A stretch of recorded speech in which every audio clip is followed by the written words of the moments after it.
할렐루야. 주님 이름으로 환영하고 축복합니다. 예수왕성교회 이용진 목사입니다. 하나님의 사랑하심과 자비하심이 여러분의 삶에 넘치기를 간절히 소망합니다. 요한계시록 세 번째 시간입니다. 오늘 함께 볼 말씀은 계시록 1장 8절 말씀입니다. 주 하나님이 이르시되 나는 알파와 오메가라. 이제도 있고 전에도 있었고 장차 올 자요 전능한 자라 하시더라. 아멘. 계시록 1장은 하나님이 누구신지 소개하고 있습니다. 하나님이 누구신지 왜 소개하고 있을까요? 장차 오실 자이시기 때문에 그렇습니다. 장차 심판하러 오시기 때문에 그렇습니다. 많은 사람들은 하나님이 심판하신다는 사실을 잊고 살고 있고 또 일부러 잊고 살려고 노력합니다. 이 땅이 너무 좋기 때문에 그렇습니다. 이 땅에 너무 마음을 두고 살기 때문에 하나님의 심판과 하나님의 그 엄미하신 공의를 잊고 살려고 합니다. 근데 요한은 하나님의 오심과 하나님의 그 전능하심과 하나님의 천지를 창조하신 창조주로서의 그 모습을 분명히 설명하고 있습니다. 분명히 명시하고 있습니다. 그 하나님이 반드시 심판하러 오실 것입니다. 이것을 기억해야 됩니다. 사랑하는 여러분, 하나님의 심판을 두려워하십니까? 하나님의 심판을 경홀히 여기고 있지는 않습니까? 하나님은 반드시 심판하러 오시겠다고 말씀을 하십니다. 계시록 1장은 하나님이 누구시고 왜 요한이 소아시아 7교회에게 편지를 쓰는지에 대해서 설명하고 있습니다. 하나님의 명령이고 그것은 하나님의 뜻입니다. 소아시아 7교회는 지상의 모든 교회를 대표하고 있습니다. 그래서 하나님은 지상의 모든 교회에게 지금 명령하고 있습니다. 계시록 2장 3장에는 소아시아 7교회에 대해서 설명하고 있는 그런 내용이 나옵니다. 소아시아 7교회를 여러 가지로 설명할 수가 있어요. 근데 저는 두 교회를 가지고 설명하고자 합니다. 한 교회는 빌라델비아 교회이고 다른 한 교회는 라오디게아 교회입니다. 사랑하는 여러분, 제가 왜 빌라델비아 교회와 라오디게아 교회를 선택했는지 아십니까? 이 둘은 완전히 대조되고 있기 때문에 그렇습니다. 빌라델비아 교회는 굉장히 약한 교회였습니다. 요한계시록 3장 8절에 보면 이렇게 되어 있습니다. 볼지어다 내가 내 앞에 열린 문을 두었으되 능히 닫을 사람이 없으리라. 내가 내 행위를 아노니 네가 작은 능력을 가지고서도 내 말을 지키며 내 이름을 배반하지 아니하였도다. 네, 빌라델비아 교회는 칭찬만 받은 교회입니다. 사랑하는 여러분, 소아시아 7교회 가운데 칭찬만 받은 교회는 빌라델비아 교회 한 교회뿐입니다. 여러분, 빌라델비아 교회가 어떤 교회였습니까? 네가 작은 능력을 가지고서도 내 말을 지키고 내 이름을 배반하지 아니하였다라고 말씀하고 있습니다. 작은 능력의 교회입니다. 근데 크고 작고가 중요하지 않은 게 라오디게아 교회는 굉장히 크고 아름답고 부유한 교회였지만 책망을 받고 있기 때문에 그렇습니다. 라오디게아 교회에게 주신 그 책망의 말씀은 무시무시한 말씀입니다. 빌라델비아 교회는 적은 능력을 가지고서도 작은 교회였지만 작은 영향력을 갖고 있었지만 아무런 영향력을 갖고 있지 않았겠지만 그 교회는 예수의 말씀을 지키고 예수의 이름을 배반하지 않았습니다. 중요한 게 바로 이것입니다. 예수의 말씀을 지키고 예수의 이름을 배신하지 않는 것입니다. 이것이 예수 그리스도의 칭찬과 상급의 기준이 됩니다.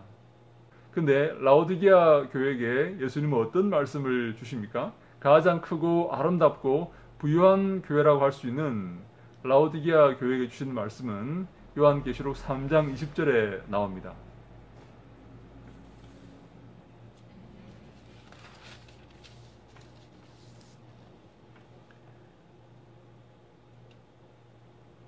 볼지어다 내가 문 밖에 서서 두드리노니 누구든지 내 음성을 듣고 문을 열면 내가 그에게로 들어가 그와 더불어 먹고 그는 나와 더불어 먹으리라.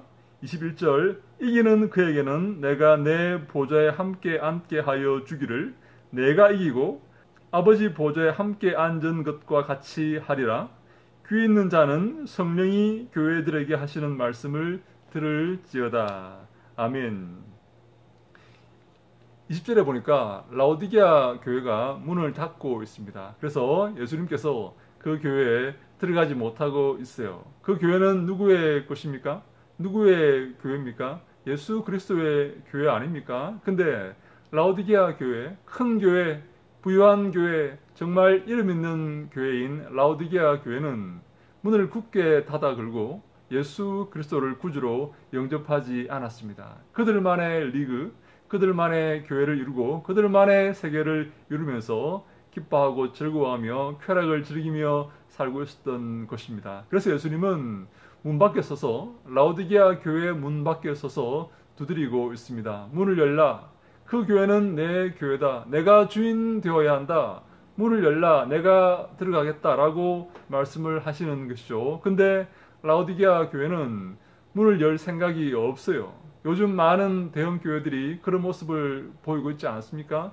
그들만의 삶을 살고 있지 않습니까? 교회의 모습은 잃어버린 채 그들만의 쾌락과 그들만의 즐거움과 그들만의 권세와 그들만의 명예를 누리고 있지는 않습니까? 그 교회에 진정 예수 그리스도의 주인됨이 있습니까? 예수님께서 그 교회에 들어가셔서 역사하고 있습니까? 바로 이것이 예수 그리스도의 책망입니다. 근데 21절에 이렇게 말씀합니다. 이기는 그에게는 내가 내 보좌에 함께 앉게 하여 주겠다. 이렇게 말씀하고 있어요. 내가 아버지 하나님의 보좌 우편에 앉은 것처럼 이기는 그는 내 보좌에 함께 앉게 해 주겠다라고 말씀하고 있습니다.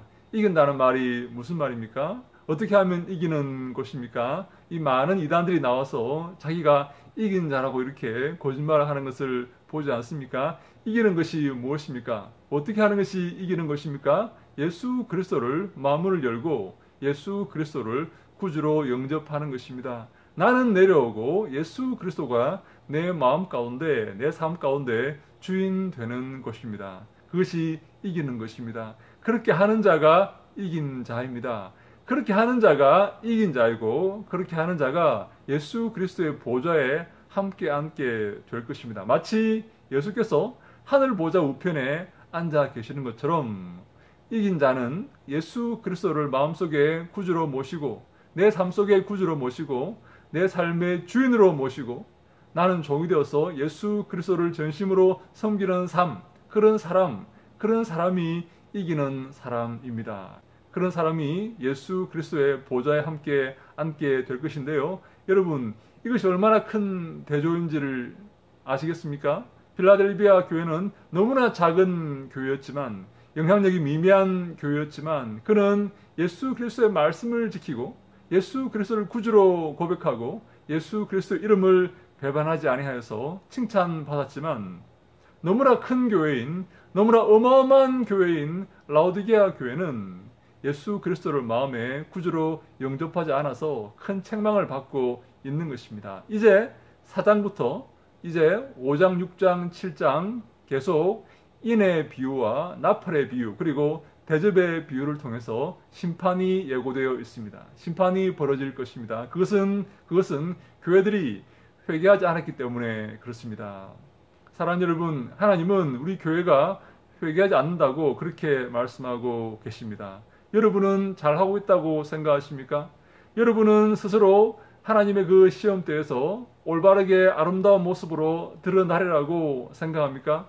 하나님의 생각은 다릅니다. 하나님은 회개하지 않았기 때문에 그들에게 정화가 필요하기 때문에 그들에게 바른 모습이 필요하기 때문에 심판을 행한다.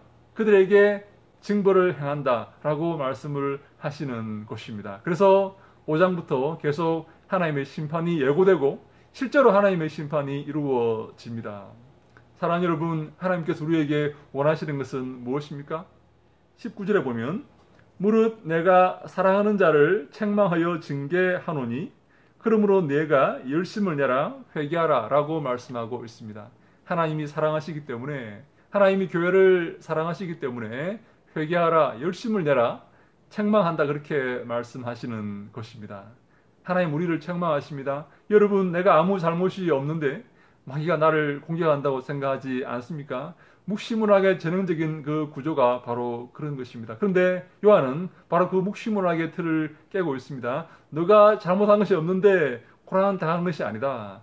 너는 잘하고 있는데 사탄이 너를 괜히 업신여기고 어렵게 만드는 게 아니다. 너에게는 회개가 필요하다. 너는 라오디게아 교회 같은 그런 교회이다. 그러므로 하나님은 너에게 회개를 요구하신다. 정화를 요구하신다. 거룩을 요구하신다. 바른 삶을 살기를 원하신다. 그래서 징벌을 주시고 훈련을 주시며 심판을 내리실 것이다 라고 말씀하시는 것입니다. 사랑하는 여러분, 우리의 삶을 돌이켜 보시기 바랍니다. 하나님께 회개할 것은 없는가? 거룩하지 못한 모습은 없는가? 책망받을 모습은 없는가? 그것이 바로 요한계시록의 주제입니다. 하나님 우리를 정화시키기를 원하시고 이 땅의 교회를 정화시키기를 원하시고 거룩한 모습으로 살기를 원하시며 우리가 주님이 기뻐하시는 아름다운 모습으로 서기를 원하신다 하는 것입니다. 그래서 하나님은 심판을 내리실 것입니다. 징계를 하실 것입니다. 이 심판을 받아들이시기 바랍니다. 이 심판 앞에 겸허한 마음으로 견디시기 바랍니다.